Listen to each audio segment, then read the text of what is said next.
Registrar છે doctor Anil ગોર અને કુલપતિ છે ડોક્ટર મોહન પટેલ.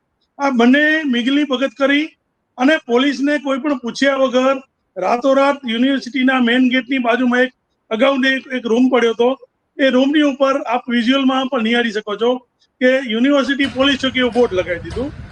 અને એ લગાવ્યું એનું પણ વાંધો નહીં, એમાં કોઈ જાતની મંજૂરી લીધેલી નથી. પછી નેકની જે ટીમ આવી એમને પણ આ આખી પ્રોફાઇલમાં આ યુનિવર્સિટી પોલીસ ચોકી બતાવી અને યુનિવર્સિટીની જે નેકની ટીમ હતી એને પણ અંધારામાં રાખી અને મિસગાઈડ કરી.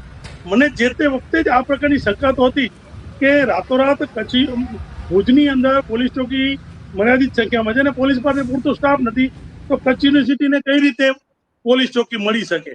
એટલે મેં કીધું કે હવે અત્યારે ઉતાવળ કરશું તો કદાચ આ લોકો ખોટો જવાબ આપશે. એટલે મેં 3 મહિનાનો પૂરતો સમય કાઢ્યો.